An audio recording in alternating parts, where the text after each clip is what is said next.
Hi, everyone, and welcome to the Softball Canada Speaker Series presented by Rawlings Canada.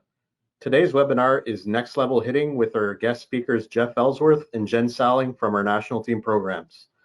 Although the softball season is currently suspended due to the coronavirus situation, we are happy to have the opportunity to engage with everyone listening at home, and we hope you will enjoy listening to our great speakers.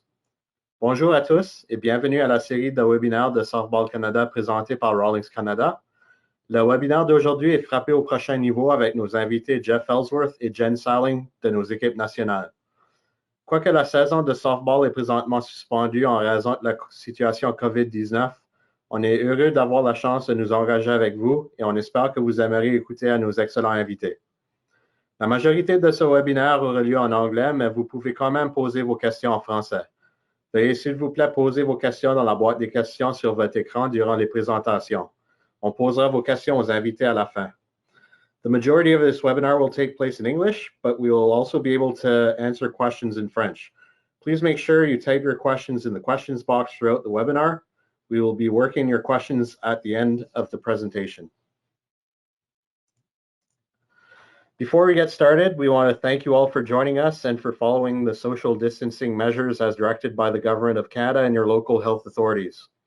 Softball Canada is monitoring the situation closely and is posting regular updates on its website. Please continue to follow the government's COVID-19 prevention measures to help flatten the curve, and we will be back on the field as soon as it's safe to do so. Avant de commencer, on veut vous remercier d'être avec nous et de suivre les mesures de distanciation sociale telles qu'identifiées par le gouvernement du Canada et vos autorités locales de soins de la santé. Softball Canada surveille la situation de près et publie des mises à jour régulières sur son site web. Veuillez continuer à suivre les mesures de prévention du gouvernement du Canada pour aider à rétrécir la courbe et on sera de retour sur le terrain dès que ce sera possible d'y retourner en sécurité. This webinar series is presented by our proud partners at Rawlings Canada. Please take a moment to enjoy this short ad before we get started.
Allow me to introduce our host for today's webinar, Mike Branchot, our Manager of National Teams and Canadian Championships.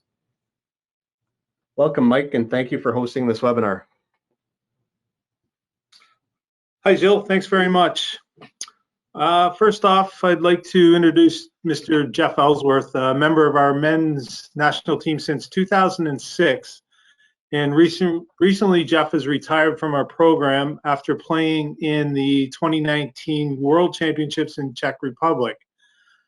Jeff played a total of 4 WBSC World Championships, winning a pair of bronze medals, and obviously capturing a gold medal in 2015 in Saskatoon, along with a Pan Am gold in 2015 as well in Toronto. He has been head coach of the junior men's national team since 2016, where they won bronze in Midland, Michigan. And then Jeff has also won this past year in 2019 a Pan American gold medal with the junior team. Welcome, Jeff. Thanks, Mike. So Jeff, if you can share my webcam. That better? Welcome. There we go. Softball. Yep. Really excited to be here today. As Mike alluded to, I've been with the national team program for quite a long time here now and transformed in the coaching position and really loving that. Really looking forward to today to talk hitting, and we have one of the best, if not the best hitter in the women's game, Jenn. So really looking forward to today. Perfect. Well, thanks very much, Jeff, for joining us. And also, as Jeff mentioned, joining us on the women's side is Jenn Salling, who is a member of our women's national team program also since 2006, and is currently training with our Canadian Olympic team for the Tokyo 2020 games, which everybody knows will now be played in 2021. Jenn has competed in 5 Women's World Championships, winning 3 bronze medals, along with 4 Pan American Games, with 3 silver medals and a gold also in that golden year for Softball Canada 2015. Jenn competed at the 2008 Olympic Games in Beijing and is looking forward to representing Canada again in Tokyo. Thanks for joining us, Jenn. There we go. Hi, Jenn. Do you mind sharing with the audience? Thank you. Thanks for joining us. Now you're in. Sorry, go Looks ahead. like you're in a facility. Yes, I am currently in Orlando, Florida. The weather is quite beautiful. I'm not going to lie. I'm at a facility in Longwood, Florida called prochain. This is actually where Victoria and I train a lot out of, and then a bunch of other teammates who come down from Ontario. So I'm super excited to be a part of this, and thanks to Angela for asking us to do this together. Perfect. Now, do you mind also sharing a little bit of information about your career that I didn't touch on? Maybe just tell us where you got your start in the game, and before we get into the next level hitting actual webinar. Yeah, I was born and raised in Port Coquitlam, British Columbia. I played for an organization called the Poco Ravens, and then I was recruited out of the Canada Cup by the University of Oregon. And then I was there for about two years in the fall, and then shortly after the Olympics in 2008, I transferred to the University of Washington, and then finished my collegiate career there. I was drafted into the Pro League for 4 years, and then but been with the national team off and on since 2006, and it's been really incredible to be a part of it.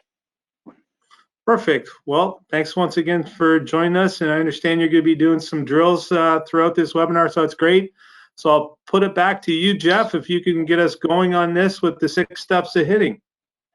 Yeah, so basically the outline for today, Jenn's going to actually start with some great timing drills that she sort of lives and dies by. And then we're going to get involved with the 6 steps of hitting, and we'll spend some time on that. I'll sort of describe the steps along the way, and Jenn's going to do some drills with each step. And then after that, we're going to talk, Jenn's going to talk about the mental side of hitting. She's really got a passion for the mental side. And then I'm going to talk about having a plan at the plate. So we got a lot to talk about here within the next probably 30-35 minutes. I'll turn it over to Jenn with some timing drills.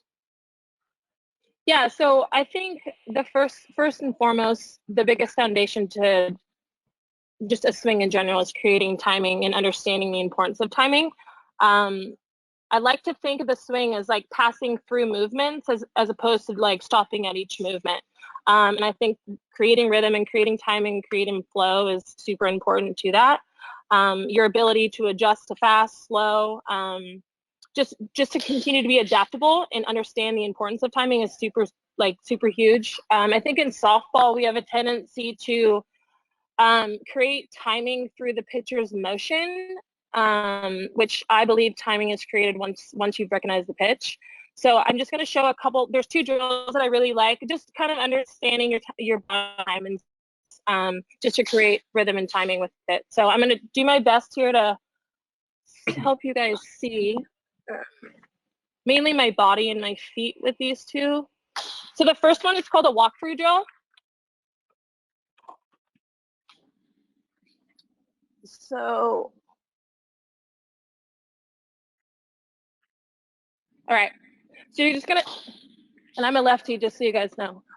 So you're gonna start at the back of the box, okay, and give yourself some time and room to create a good contact point. So you're gonna start with your bat facing the pitcher, okay? You're gonna take an in step, swing your bat back, and go for it. Okay, so hopefully, as you move through this drill, if you find yourself getting a bit too far out front with your contact point, you find yourself getting jammed, you're understanding a body awareness, and in which to make the adjustment. So I'll just do one more. Left foot, right foot, go. Jeff, do you have anything to add to that? Or do you want me to I just think go to it's great to start off with that. No, good timing drills is great to start off all your training sessions with. So no, that's great.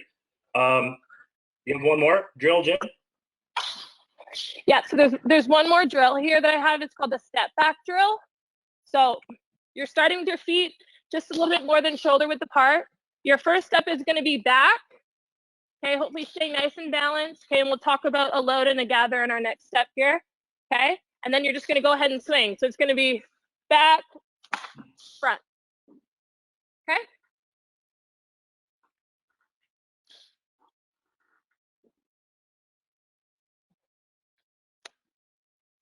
All right, Jill, do you want to pop up the presentation here?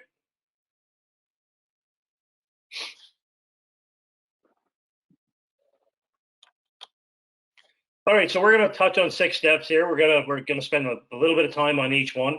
It's sort of the 6 steps, but everyone's going to have different terminology for each step along the way. But I really find, especially now coaching the junior men's national team level, it's if one of these steps is missing, then it really affects the outcome of the swing. So the first one that we're going to talk about is the actual load. And basically what the load is, you're taking some of your body weight and you're adjusting it to the back side. And just for myself personally, with facing pitchers all over the world that could throw anywhere from 75 mile an hour to the mid to low 80 mile an hour, that would actually determine how much body weight I would actually put on my backside. So typically a lot of coaches say go 60-40, if slower pitching, go 70-30, but you know, everybody is different. And it goes back to what Jen's talking about with the timing. If you're going to go back, well, then make sure your timing is correct coming forward. So that's going to dictate the percentage of if you're going to go 60-40 or if you're going to go 70-30. Okay. So there's some dialogue on this slideshow here that I'm not going to read through it word by word. You guys can have a look at that later on. So Jules, if you want to flip to the next one.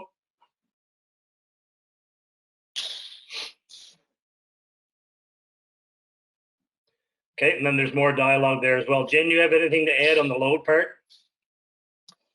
Yeah, so I just I think with the load specifically, the biggest thing is like getting your weight in your back foot. So for me, just to interpret what my body is supposed to do, I tend to like to use the word gather. So in my brain, I'm like gathering all my weight and all my energy into my back foot and my back hip essentially. So one thing before we move forward to the next step, I have a couple drills for you guys. So I'm gonna, as we move through this, we're gonna do a field drill, and then we'll do 2 drills that you actually can just swing, take a regular swing. Okay, so the field drill for a gather or a load, okay, what I like to do is this.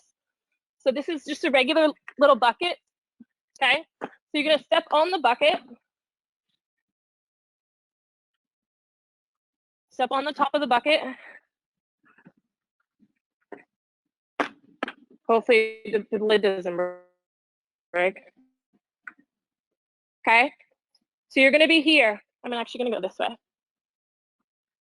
So the goal is to feel as much weight in your heel as you possibly can while your rear hip starts to hinge. Okay, and you'll understand why as we move through this. But again, this is just all body weight. So you're just going down, up, down, up.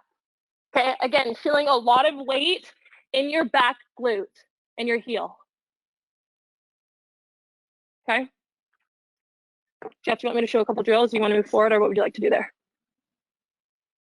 No, and one thing I'll add on the load part there too, just picture, I don't have one with me, but just picture this is a medicine ball in my hand right here. And a lot of coaches at the U10, U12 level is, well, how do I get the athlete to feel the weight going back?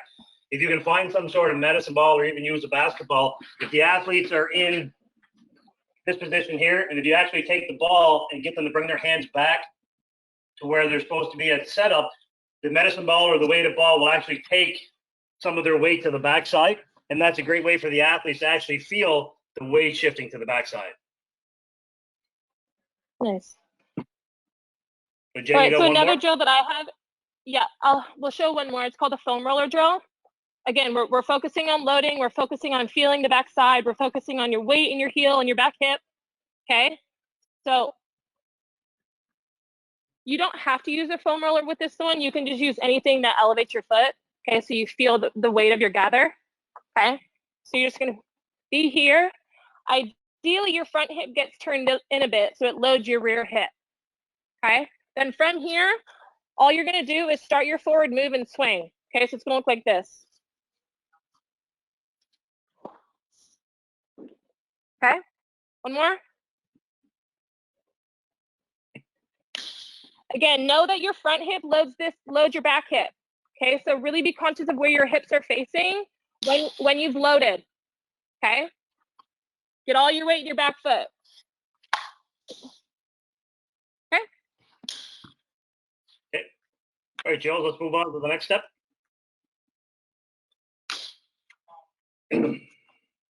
Oh, one question that I get asked a lot of times too by coaches is where should the hands be prior prior to the swing or at setup? And Jen, I don't know, you can actually chime in on this as well. And I've seen some pretty weird hand placements at the start, but as long as the hands get to a certain spot before a toe touch, it doesn't really matter where the hands start. Whenever you begin that separation, they're always going to that one good spot, and it doesn't really matter. You see here Kevin Youkilis and a few other guys. And the next slide, Jills, is Canada's best hitter. I hope he's watching here today, Bradley Ezekiel. He does some funky stuff with his hands at the start. You want to change the slide, Jills? But when he comes down the toe touch, his hands are in a good launch ready position, okay? So it doesn't really matter, whatever the athlete is comfortable with. And here's a slide of me starting. You'll notice one thing that I want to pick up on too is that in your back foot, make sure your knee doesn't fall over your ankle. Make sure your knee stays in the inside part and it doesn't fall over your ankle for that good 70-30 or 60-40 setup, okay? So let's go to the next one.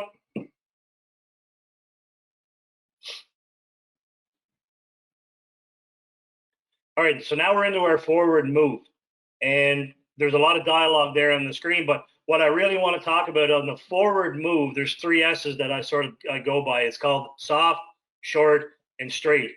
I really like promoting the least amount of movement in the batter's box equals the most success, and try to get your athletes to go soft, short, and straight. Don't step away from the plate. Don't step too far into the plate, but just make sure those 3 S's are there, soft, short, and straight. And I think Jen is a drill that she loves to do on the forward move. Mm-hmm. So these are little like slippy slide things. They slide super nicely along the turf. Okay. So the goal with your forward move is to make it, to Jeff's point, as soft and slow as possible so you're not getting too heavy out in your front foot. And a lot of that stems from how long are you keeping your weight in your backside. Okay, so again, a good field drill for that.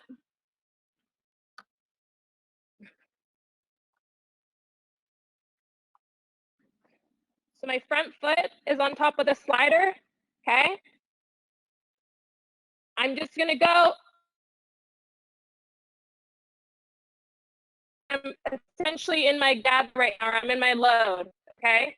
And from here, I'm just gonna, as slowly as possible, stride forward.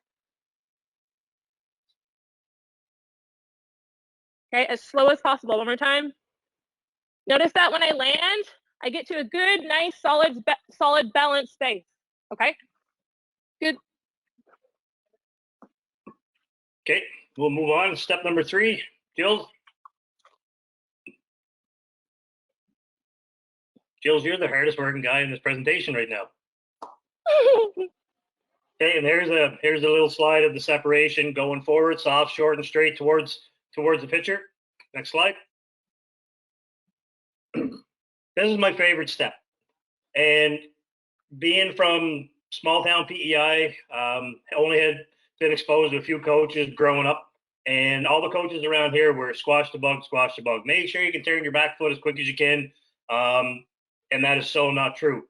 It wasn't until I met a great coach in Winnipeg, his name was Fran Giesberg, and he sort of taught the aspect of the drive. Step number 3 is the drive. So basically, your feet are here, and to get that good, powerful drive, you're actually picking, your heel is coming up and turning a quarter, but your back knee is driving forward towards a solid front side. and there's no more of the back heel turning, therefore throwing your hip over top of the plate. You're actually going to take all your body weight, drive it towards the pitch coming in. So it's called the drive. It's a little bit of a turn, and then you drive your knee forward. Now, eventually, your back heel is going to turn all the way around, but you want to make sure that on the contact that it's here driving forward, and then once you finish your swing, your heel is going to turn. But it's really understanding the concept of driving that back knee towards a solid front side, and that's going to maximize your power. So, Jen, do you have any drills for that aspect? Yeah, so I'll take it kind of the driving point into like the separation piece, because I guess that's how I interpret it a little bit. So the first thing I can think of is the PVC pipe. You guys have access to these. These are awesome for like movement prep stuff. They're great. Okay, so I'll do one with the PVC and then I'll do one actual drill. Okay, so the first thing you're gonna do is start with your arms crossed. Okay, you're gonna get into an athletic stance, and all you're gonna do is just gather your front side in. So you're feeling the separation of your upper and your lower body. Okay, so you're here. Notice that my back glute works back, right? So I'm loading in, gathering in, and then I'm gonna fire and turn. Okay, gather in, and then backside drive. Gather in, backside drive. Okay, so a good drill I like to feel the backside drive or like the launch position is starting separated. So you're gonna go ahead and stride. Get into your launch position. Notice my backside is kind of initiated. Okay, and then I'm just gonna swing. Okay, but make sure that your back hip, to Jeff's point, is initiated when your front foot has landed. That's actually one of my favorite drills, Jen, right there. And to take it one step further, to get some visual feedback to the kids or get some touch, if you can actually find like a foam roller like she had just a little bit higher, if you situated that on the inside of the back knee and put it about 6 inches away, if you're doing the drill correctly, your knee will come forward and actually hit that foam roller and knock it forward. If you're doing the squash to bug method and your back foot is rotating around, you'll miss it altogether. And it'll actually give you great feedback, coaches. Okay. Jill, next slide, please. All right, there's some more dialogue. You guys can read that on your own time, so we're not wasting a whole lot of time. We want to show more drills. And this is just a visual of the back knee driving towards the front side. You'll notice my foot on the ground, the back foot is turned at a quarter, and I'm beginning to put my back knee towards a solid front side, all the while that my upper half is staying back. And there's some separation from the lower and the upper half. Okay. Next slide. Arm angles. So now we're going to the point of contact, and your arms have to be in a specific angle when making contact with the ball. There's different checkpoints that I look for whenever contact is being made. So now we drove our backside forward, and now we're coming to the contact point here. And I want to make sure that my athlete has a nice backwards L in the upper hand, top hand palm facing up. And they're in this good solid contact position. They're not getting too far out in front of their body. So they're in this position right here. Okay. So Jen, I think, has a couple of great drills for the arm angles. Mm-hmm. Good. Another good feel one, okay, to create arm angles is pretend where I put my hands, your arms are working down a fixed object. Okay. Again, we're just focusing on arm angles here. Okay. Another feel drill. This is just a little frisbee. So you're here in your stance. You're going to stride, gather, load, stride. Then from here, your arms are going to start creating their angles. So your barrel can work around the ball. Okay? And arm angles are super, super important for your ability to get your barrel behind the ball, because that's what creates the flight. Okay? Okay. I can show, there's another one I really like, actually. It's called with actual T.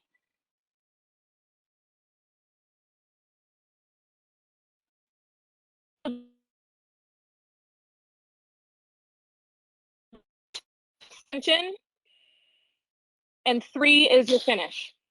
Okay, so 1 would look like this. You choke up on the bat, choke up nice and high, okay? You're just going to contact, right? So the goal is here is to see where your body's at when you've made contact. Watching your arm angles. Where's your lower half at? Where's your head at? Okay.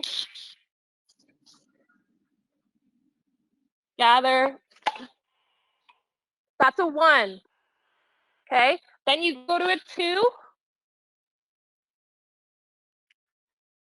Hands are normal. Okay. That's a 2. And then 3 would be a finish.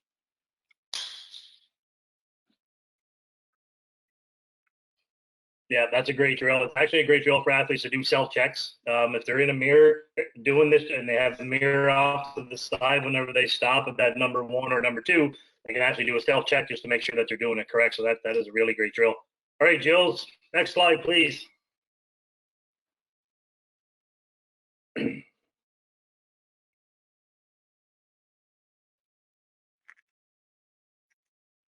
There's some more dialogue there, so you can actually go through that on your own time. And the next one should be a picture at the contact position right there. So there again is what I'm looking for from my athletes before the contact of the ball. You can see I did a presentation or I did a clinic down in Spain, and that's what they had for the batting tee right there. So you got to improvise on ball equipment, but you'll notice the backside is a quarter turn around, knee coming forward. The top hand, it's got the backwards L, top hand palm facing up, and the front leg is at a lock, so it's a good power position. So we'll go to the next slide should be extension. With the extension, I find this is one of the most valuable aspects of the swing. So because after contact is made, a lot of younger hitters and some hitters in general, they'll make contact with the ball and they'll think their job is done, and then they'll cut their swing off really, really short.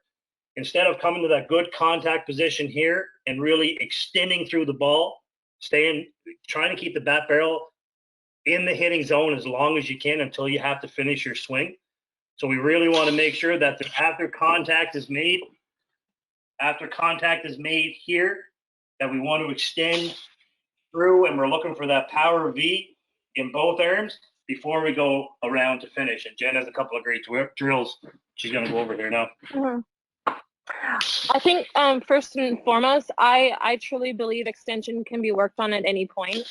So in any drill, in any swing, at any point, you can always stop at extension, because in my opinion, I do believe the finish is somewhat unnecessary, as long as, to Jeff's point, if you get to extension, that's really all that you need. So it can be worked on at any point. The drill, what I do like though, is working on the 3s of the 1s, 2s, and 3s. I also love, kind of goes hand in hand with arm angles and contact, using this one-handed mini bat, whether that's on a tee, it's front toss. But these guys are always, it's instant feedback with these mini bats, because you get humbled really quick and you got to instantly self-adjust. So yeah, I think the biggest thing with extension is it can be worked on at any point. Okay. And lastly, obviously, it's the finish. So there's lots and lots and lots of drills that you can actually do each step along the way to improve on all the different steps of the hitting process. And then obviously, Jen, I'm going to ask you a question here. I'm going to put you in the spot because I don't think we talked about this. What's your favorite change-up drill? Oh, goodness. What I actually really like for timing purposes, and I did want to show this one, just not enough time, but it's the bounce drill. Have you ever done that one? Okay. No. So you have a front tosser. I'll try to show really quick. Okay. So say I'm the tosser and there's a hitter ahead, right? I'm holding them accountable with a fast toss or a slow toss. So I could be like quick like that, or maybe I toss them something like that. But again, that's timing and adjusting to change of speeds. But I would say the bounce drill is probably my fave. Okay. What is yours? Mine is, let's say you and I are partners, and you're standing in front of a net, and you have a ball in your hand like this, and your job is just to throw it up and hit it into the net. And if you do that, I'll toss you another ball.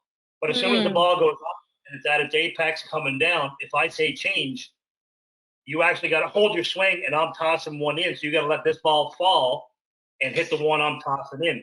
And it just simulates that movement in a game, because all of a sudden, if you see a variation in speed in the changeup, you're in this position, you come forward, you're like, oh, I got to wait, and then you got to unload on the ball. So that drill there will actually simulate exactly the movement that you're going to make while hitting a changeup successfully in a game. So it's kind of cool drill. It's challenging, very, very challenging. But once you get onto it, it's very valuable. So I ask that question a lot, and another one just kind of along those lines. No, I think it's a great question. Yeah, another one along the lines I think is learning how to hit fungo, like just to your point, just tossing the ball up and seeing, like, do you have awareness of what your body is doing? Do you know what your body is doing in time and space, right? Like those kinds of things. So just seeing how well people hit fungo, actually, I think can tell you a lot. Yeah, no, exactly. So there's 6 steps brought to you by us. That's Jen done a phenomenal job with the drills, and I know Jen has probably close to 100 drills in their head. But we wanted to take this to the next level as well. And I really found as an athlete, I met Ken Ravizza back in 2008 before we went and played an international event. And he's like the mind master, I call him. He has a book called Heads Up Baseball, and he was a game changer. And you know, I'm a huge student of the mental aspect of hitting, but Jen's going to touch on the mental aspect and how she approaches each and every game and maybe each and every situation and how to deal with failure and all that fun stuff. So this is an aspect, whoever is watching right now, pay attention. This is a game changer right now. Okay. Jeff, by the way, that wasn't even planned on your behalf or our behalf. And you touched on Heads Up Baseball, and that's where I'm going. So, but no, personally, I've had a lot of experience with Ken, and he's changed my world from a mental performance standpoint. We used him in 2008 with our Olympic team in person. He was absolutely incredible. But I would say what I took most from Ken in 2008 was the value of creating a routine. That's a pregame routine, that's a pre-at-bat routine, and that's also an at-bat routine. So routines kind of encompass a lot of different things, in my opinion. And then when I was at Washington, we used him while we were there. Super closely, awesome guy, but he essentially built my foundation from a mental performance standpoint. And I think the biggest thing that I would love to say to all the girls that are listening right now is the confidence piece is a real thing. We know, we get it, I get it. And your ability to perform under pressure situations especially is key, obviously, but it stems from like what's going on between your ears. And when you're able to develop skills, a couple of them I'll tap into. When you're able to develop some mental skills that can help you get in the zone, it makes a world for your confidence and your ability to perform under pressure. So a couple of the things that I loved and would suggest for you to do is, one, definitely get Ken's book, Heads Up Baseball. It's his first one. It's absolutely unreal. It's an awesome read. It's really easy to understand, and it essentially just gives you mental skills that you can take with for the rest of your life, not just in softball. But the couple things I would say are developing a pre-at-bat routine and an at-bat routine. So what does a pre-at-bat routine like? Meaning, what are you doing like the night before a game? What are you doing? And then also with that pre-at-bat routine, what are you doing the morning of a game? And then what are you doing after the on-deck circle going into your at-bat? So that's what I'm talking about when I'm going with routines. The other thing he really talked about was focal point. A focal point is your ability to establish something in the environment that you're actually playing in. And that is a sense of relief. It gives you a sense of release when negative tension is going on in your body and in your mind. You look at that, that's your release. You step back in, now you've got a clear mindset. Okay, so developing a focal point. Also the power of a breath. We talk a lot on our national team, especially lately, about just the power of belly breathing and what it does for your body in the moment and how much tension it does release, believe it or not. It's really opened my eyes up to it since we've been talking about it so much. Sometimes I feel like I forget, like I just forgot to breathe, or actually be in tune with my breath and understanding the power of it. So deep breaths are obviously very important. And then just understanding that confidence stems from your preparation.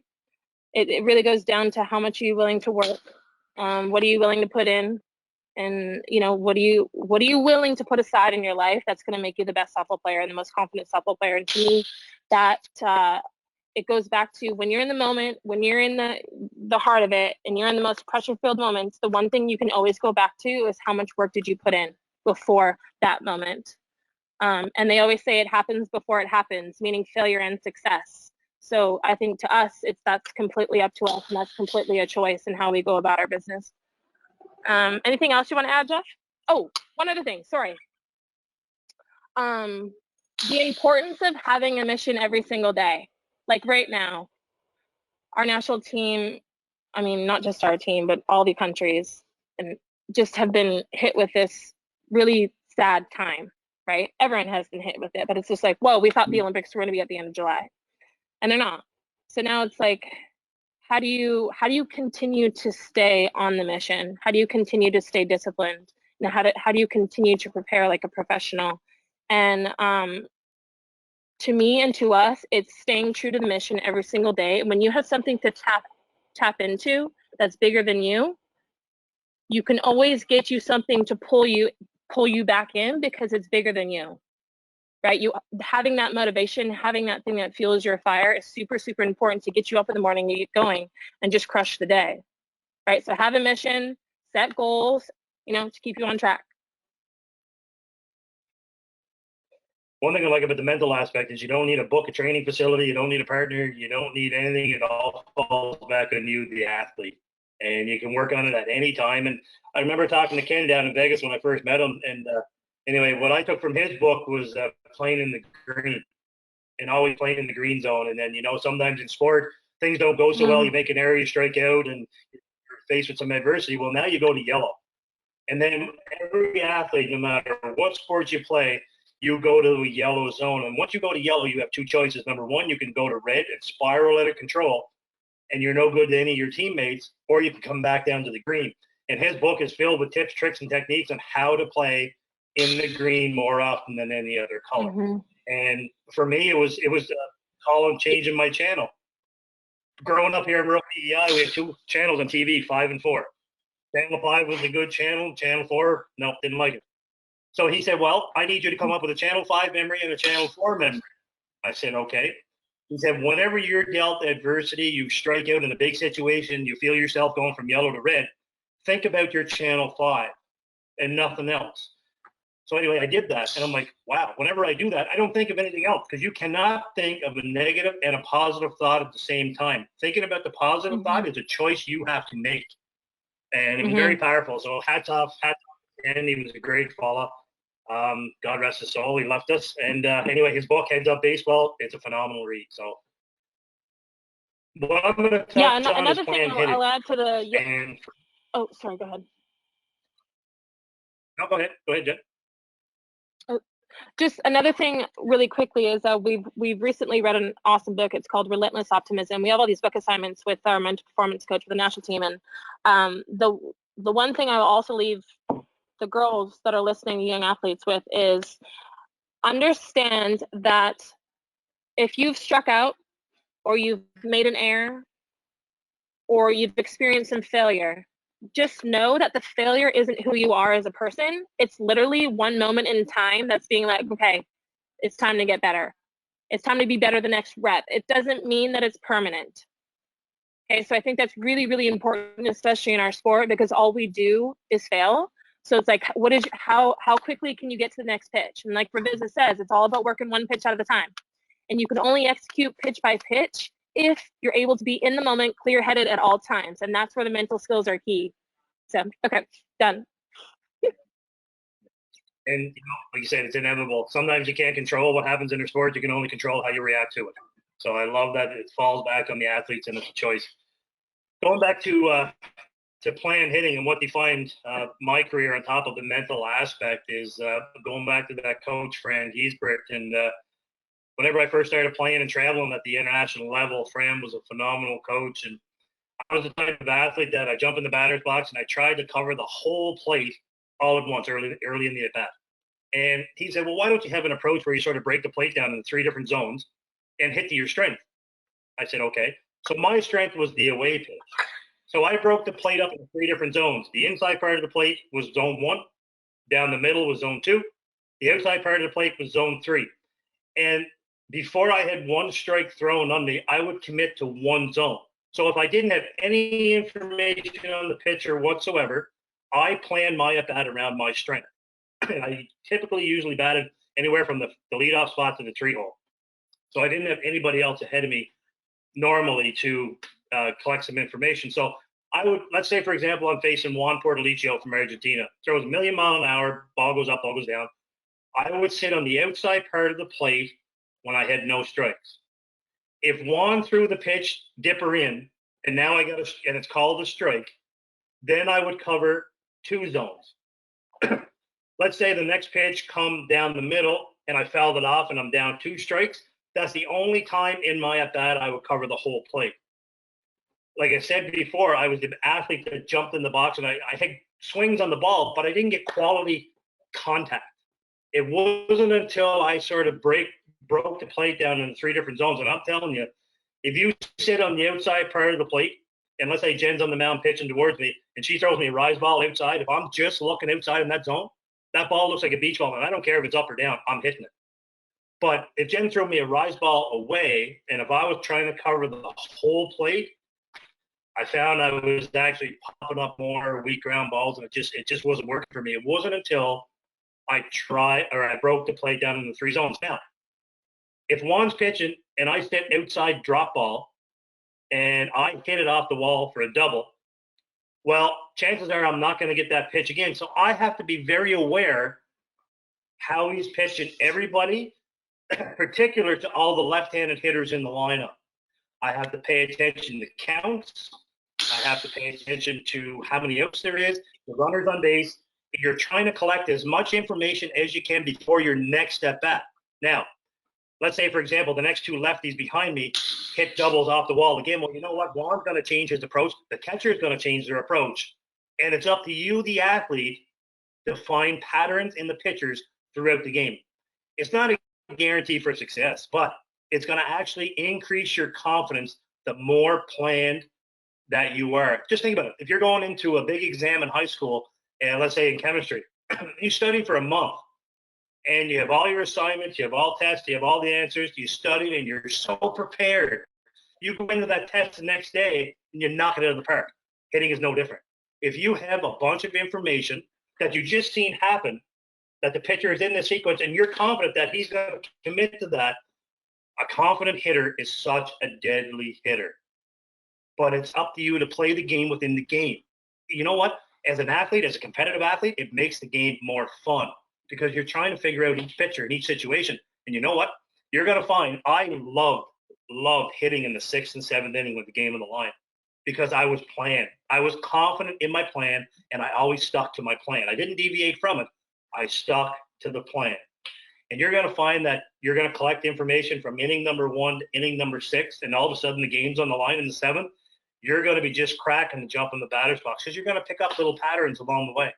And coming back from Guatemala and New Zealand and dealing with these last cycle of athletes, they really enjoyed that aspect, the charting and the scouting every game and using the information to prepare for at-bats. It's a whole lot of fun, and it's going to make you a more educated player. Okay? So if you have any questions on that, by all means, sing out.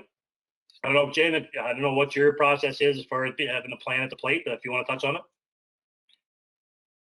No, I completely agree with everything that you've said. It kind of goes, the plan piece to me goes back to heads up baseball. That goes to Revisa's stuff. That goes to his mental skills. That's part of a pre-at-bat routine, right? Developing your plan. And once you're in the on-deck circle, your vision is becoming even more clear, like you said, because you're looking at the hitter ahead of you. You know, you're seeing everything that she has. So I completely agree. But for me, just what helps develop a plan, especially when you're teaching, when you're learning and you're going, I love this thing. It's called the ball plate. So just for as you're moving up and as you're starting to understand like what a plan like looks like and feels like, this is such a good start, right? Because it's identifying balls, right? Pitchers pitches, right? And then you got These are strikes. These are what we all want to hit. But to Jeff's point, sometimes you're sitting this, sometimes you're sitting this. We don't know, but we're always sitting that. But so I think this is a good tool just to help develop some strike zone awareness. Yeah. I don't know if you get asked this question a lot, Jen. I get asked questions a lot of time from coaches like, should my athlete be swinging at the first pitch? Absolutely, if it's part of their plan. Don't be up there swinging at the first pitch for nothing. But if it's part of your plan, have at her. I remember playing one ISC tournament, the first 3 games. I had, I think, 3, maybe 4 at-bats each game.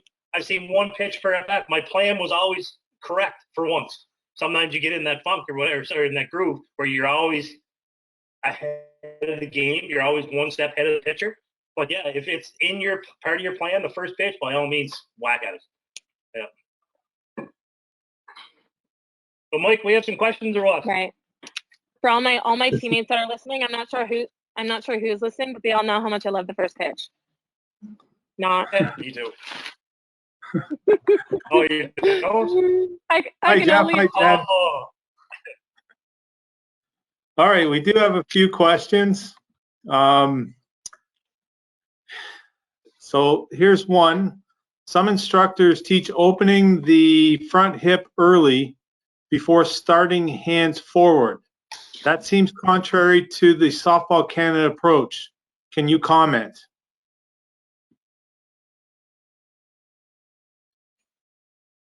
Jeff, would you like this one? Do you want to take that one, Jen, or do you want me? Well, I can share my thoughts, and then maybe you can share yours. I think. Yeah. When you land your front foot, it's important to create a 45-degree angle because that's establishing your angle of your hips, right? You don't, in my opinion, you don't want to land closed-footed, completely closed, because your hip mobility, it's just tough, right? It's hard for your hips to turn. So your turn, I think, starts to get established as your stride is happening. Then once you land your front foot is slightly open because you want a little bit of your hip movement there, but your upper body still stays square to the plate, and that's when we talk about the separation piece. But yeah, perfect. I totally agree. Sometimes you'll hear me with the front foot keep the door closed, but I think it's for the over-exaggeration of the front foot opening way too early because you don't want it way open past that 45. So it's just trying to keep that door closed. I call the front foot the door. Try to keep it closed just a little bit more, and that'll help with the proper hip rotation. Perfect. Both of you are lefties, and can maybe one of you share a little bit about the slap? Tell us what you think of the slap and maybe a little bit of what goes into a slap. I'm not a slap hitter, Mike. No, I know you're not. I've dabbled in the yeah. I mean, I'll do my best. I think at the end of the day, it's important to be athletic, number 1. Number 2, I mainly like slap for situational purposes. I was a slapper when I was really young, when I was like 10, and I used to be like lightning bolt fast. That's why I switched over to be a lefty. But I kind of grew into my body, and that's no longer the place. It's more situationally. I would just say the biggest things how I was taught is that your body needs to stay square to the plate when you've crossed over, and then allowing the ball to travel, to get deep, depending on where the ball is pitched. Obviously, just like if you were when you're hitting normally, and putting pressure on the defense. Like, put the ball in play, make people make outs, make people make plays. But I would say when you cross over, my biggest thing is like when you cross, that like your everything is square to home plate, and then at that point it's just hand-eye coordination. Perfect. Here's a question that I'm sure you guys both have got several times, and it's about a slump. What do you do whenever you're in a slump? How do you get out of it? Do you guys have a go-to person? There's a bunch of questions on that, and I mean, I kind of combined them all together. So what do you do to get out of the slump, and do you have a go-to person? Jeff, you want to take that one first? Myself personally, the slump. Yeah, myself personally, the slump. A lot of it has to do with mental. It's when a slump happens, you start doubting yourself. You start doubting your ability. You start questioning your mechanics. You start doing this and that. And for me, I always wanted to swing my way out of a slump. I just wanted to take as many swings as possible, you know, whether it be BP before a game, whether it's actually during a game, is changing my approach, changing my plan. I got to swing my way out of this. Because the only way out of a slump is to make solid contact. And then, you know what? As soon as a solid contact happens, and that's all you think about, and you don't think of anything else prior to. So it could be from a great BP session, Mike, you throw the fast balls down and play and kick those with 400 feet. So you're a good slump buster yourself. But for me, it's to swing my way out of it and change my mental approach and go back to that channel 5 as much as I can. Good. Anything you want to add, Jen, or you want to jump to the next one? Jump to the next one. Just keep swinging. That's all you got. That's all you can do. All right, perfect. So can you expand on timing between beginning with the pitch recognition? So in other words, you know, the rise ball, drop ball, whatever. Yeah. Depending on the velocity of the pitcher, I think that's when the load and the gather happens, right? Once you've identified the velocity that you're facing, then from there, you're not initiating your back hip until you've recognized what pitch is coming, right? I find a lot of times with softball players, especially young females, they just want to step right away, right? They just want to go, regardless of whether the pitch is up or down or it's off speed. So I think just be patient, buy yourself some time, and like don't go until you have actually seen the ball come out of the pitcher's hand. Yeah, absolutely. So building on that question, Jeff, do you want to know what's coming whenever you're having that bat? Are you one of the guys that like it? Absolutely. Yeah, I guess so. Yep, picking pitchers. That's on my planned hitting. Is that it's the other game within the game is trying to pick pitchers. And Mike, when we won in where were we at? Columbia, and Andy Skelton hit that big home run. We knew what pitch was coming, right? So yeah, absolutely. Hitting is not easy. That's why the best hitters in the game bat 300. That means they fail 7 out of 10 times. It's not easy. So if you eliminate a pitch or a zone or whatever, yeah, I want to know what's coming. I'll not elaborate too much because of the Houston Astros thing and stuff, but yeah. All right, Jen, this one's for you. What do you find tougher to hit, velocity or movement? Ooh, cat or Monica. Well, right now, wait, I don't know who's listening, but I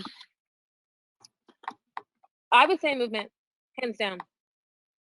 Yeah. Yeah, I feel like I trust my hand-eye coordination. I just trust my athletic ability to like get to velocity. I feel like we can always figure that out. It's the movement and it's the deception. I think that's personally really tough. Perfect. One comment, Jeff, from the audience here. It's from a well-known person. He wants to thank you for saying that he was not your slump buster, Dean Holine.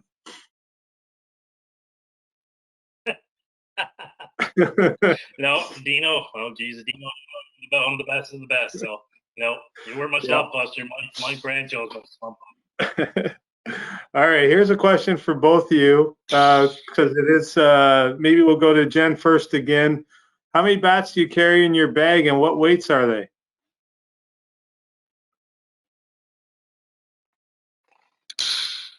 Oh, sorry, you cut out a little bit. How many bats do you carry in your bag, and what weights are they? And I guess in the women's game, length as well. Yes. Right now I have 3, and they are 33-24. All 3 of them? 33-24. Yeah. Perfect. Jeff? Mm-hmm. I have found the older that I've gotten, the less length and the lighter that I want based off of the velocity that we see. Good. I had 4 in Prague, 327s and a 26. 327s, 26. Great.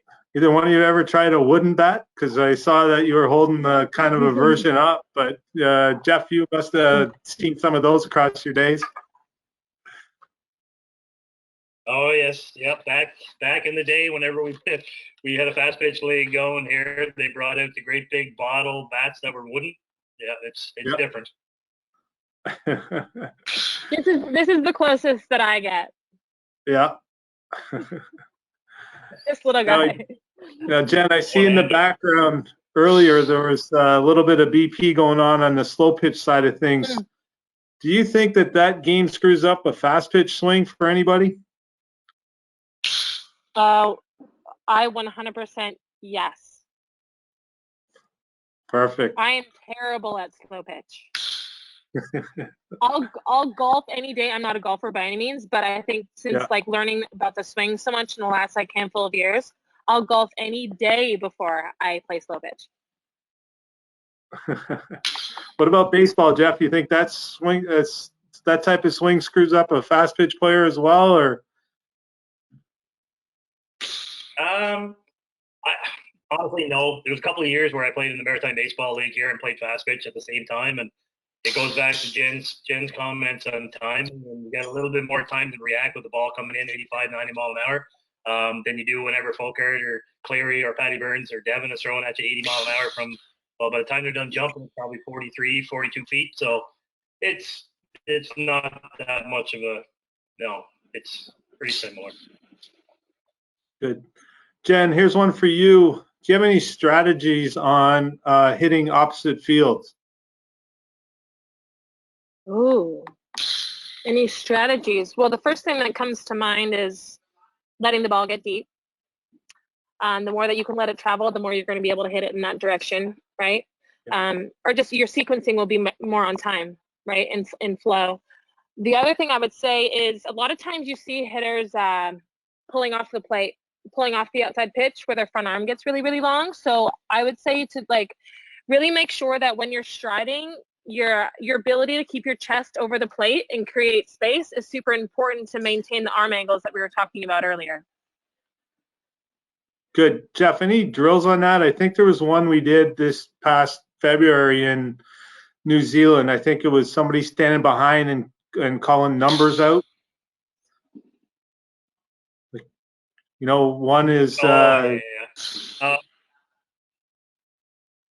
I think just with the opposite field pitch, it's a lost art that people get into training sessions, whether it be live BP or off a machine or off a tee, and they're just executing drills, and sort of you can forget about down the middle. Just work on the in and the out, and basically, you know, that drill that you're talking about there right now is just somebody from behind saying a number when the pitch is coming in halfway to the plate. Then your partner would say a number, either 1 or 2, and that would identify in or out, and then you would have to adjust accordingly. And, you know, if you said the outside pitch, say number 2 for outside, and you said 2, but the pitch was inside, you really got to fight to keep your hands in and fight it and go the other way. But I think for me, I struggled with the outside pitch in my career early on.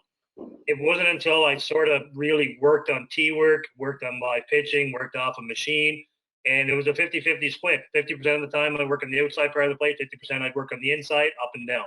So it's just, I know sometimes I run into ball teams that, you know, they don't have a clue how to hit the outside pitch, but a pitcher will keep it on the outside till you can prove you can hit it, because it's not a pitch that everybody can do damage with.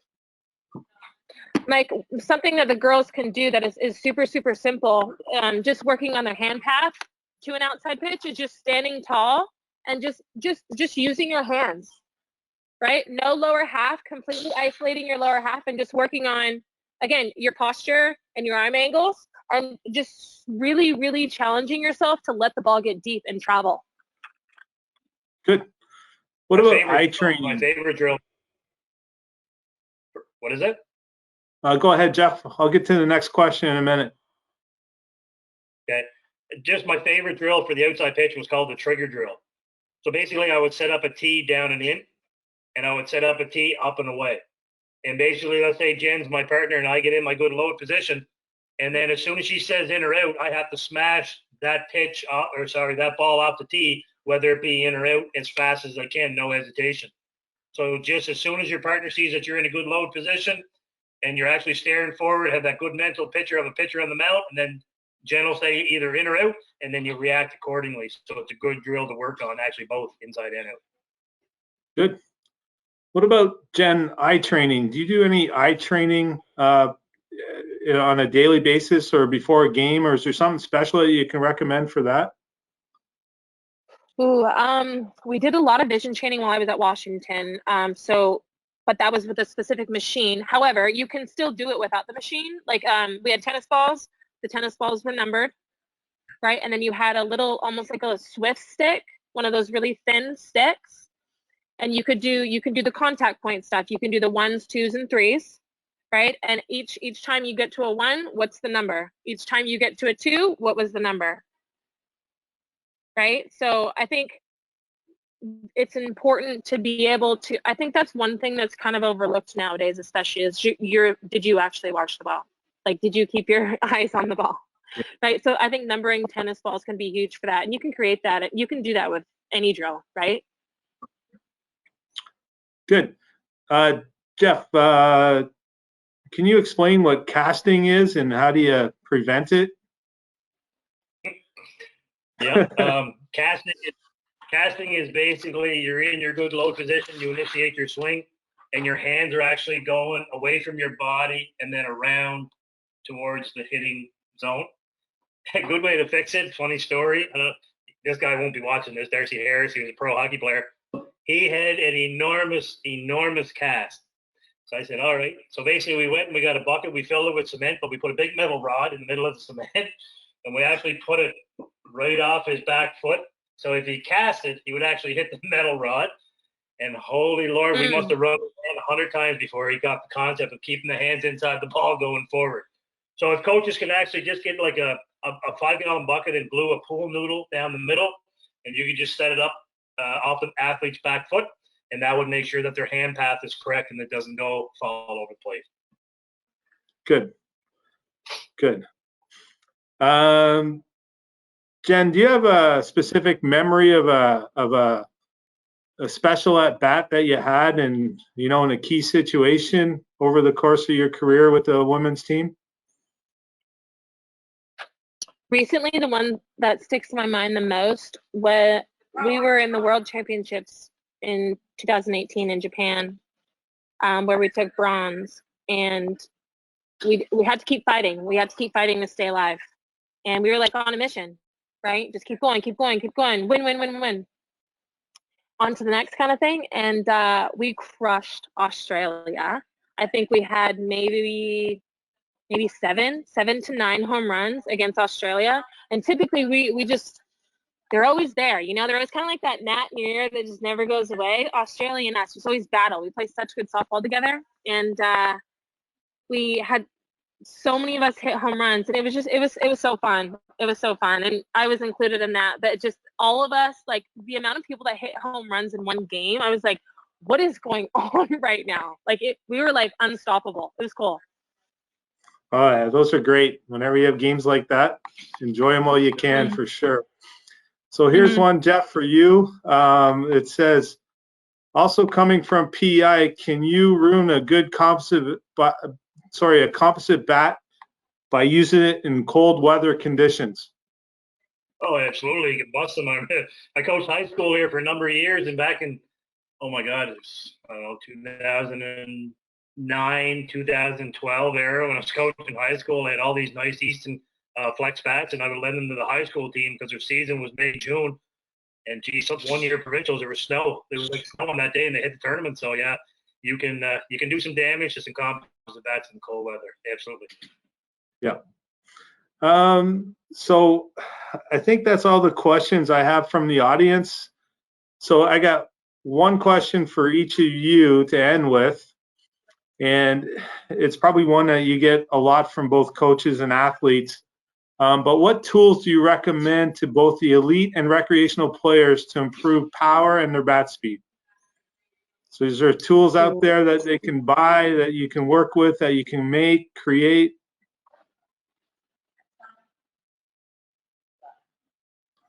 I was going to say, exit speed, let's go. Thanks for the plug, Mike. Yeah, you're welcome. I'm a big believer on, and you're a shortstop, right? I'm a big believer that every hitter train as hard as you can to get your bat speed up. The faster your bat speed when you make contact, the harder the ball is going to come off the bat, the higher the percentage you're going to have to get on base. Your only job as a hitter is to hit the ball as hard as you can. And that, if you can hit it hard, that increases your chances of being successful. Like, as far as I hit a ball to left center field, Jen comes out of nowhere and she makes a diving catch. Well, you know what? I'm okay with that because I did my job. As a hitter, you want to hit it as hard as you can all the time. And I really promote with athletes around here, whether it be a U12 girls softball team I'm going to coach here this summer, or whether it be the junior men's national team, is find a way that you can swing this thing here as hard as you can. Make sure it's a weight that you can handle so that whenever you swing it viciously, that your steps are not impacted along the way. So exit speed swing is what they use. Jen, do you have anything? The first thing that honestly comes to mind, well, strength and conditioning for sure. Starting to develop that. And then the second thing is we actually did a bat speed program in Halifax. We were just centralized there in February and March, and it's offered by Driveline Baseball, and there's axe bats, and they're all different weights, right? And Driveline Baseball offers a program, a bat speed program, and a curriculum for you to go through to develop bat speed. So we tried it. I really actually enjoyed it, and it was going from like heavy bat to a little bit lighter and lighter. But I do think that swinging heavy bats does help with bat speed. Perfect. Okay, so we're a few minutes past our time, but do you guys have any final comments before we sign off and free up? If there's anybody anywhere at all that in the country that's getting ready for a season right now, like I know in PEI, if there's any Islanders right now, we're going to be starting their season here in June, and there's no excuse. Get ready, get practicing. You got lots of time throughout the day, still with social distancing on the go. At home, there's lots of drills that you can do on your own. Reach out to Softball Canada, Jen or myself, or go to YouTube and find a tremendous amount of drills. And anybody that I've talked to so far, whether it be baseball or softball, there's no excuse right now. It's really put the time in. Jen made a good point a while ago about setting goals. If you're an athlete that plays softball, you're going to have goals for yourself. And you know what? Stick to the goals, work hard, and you know what? It's going to pay off when you hit the field here, hopefully really soon. Good. Any final comments, Jen? Yeah, I'll echo for sure what Jeff said about continuing to stay on the mission for sure. I mean, I think this is a really good opportunity for us all as athletes to practice some mental toughness and resilience and discipline, and you know, see how much you can grow in that area of your life. And then secondly, thank you to you guys for doing this. This is the first time for as long as I've been a part of the program that we've been able to do something like this, and I absolutely love softball development. I love impacting youth. I love teaching. I love educating. So if there's anything that personally I can do to help anybody on here kind of continue on with their softball journey and grow and develop, then yes, like Jeff said, reach out to Softball Canada and we can kind of communicate through that funnel. But thank you again, and thank you to everyone who is on here, and hopefully we get an opportunity to spread some more love to our people. Perfect. Well, I learned a lot. I kind of wish I was still playing, but thanks very much for your time, both of you, and best of luck, Jen. Obviously, moving forward this year, if you do get back on the diamond, and next year in 2021. And Jeff, I'm sure we're going to be talking soon, but again, keep up the great work, both of you, and thanks very much for joining us today. This session will be also on YouTube shortly. I would say either later tonight or tomorrow. So again, if anybody missed part of it or want to jump back to some of the drills that were outlined, you can do that again on YouTube.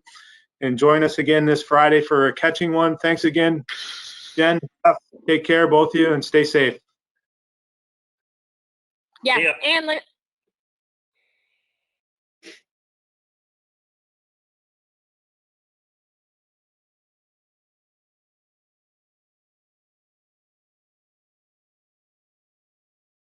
So that will conclude today's webinar. Thank you very much for joining us and for submitting your questions. If you have any comments or suggestions for our speaker series webinars, feel free to send them to Gilles LeBlanc or Angela Valentine at Softball Canada. The next webinar will be Behind the Plate on Friday, May 15th at 2 p.m. Eastern with our special guests Ryan Boland and Kaylee Rafter, two of the world's top catchers at the international level. Please make sure you register at softball.ca. Cela conclut notre webinaire aujourd'hui. Merci beaucoup d'avoir participé, d'avoir envoyé vos questions. Si vous avez des commentaires ou des suggestions pour ces webinaires, veuillez les envoyer à Gilles Leblanc ou Angela Ballantyne à Softball Canada. Le prochain webinaire sera derrière le marbre qui aura lieu vendredi le 15 mai à 2 heures avec nos invités spéciaux Ryan Boland et Kaylee Rafter, deux des meilleurs receveurs au monde. Inscrivez-vous à softball.ca dès maintenant.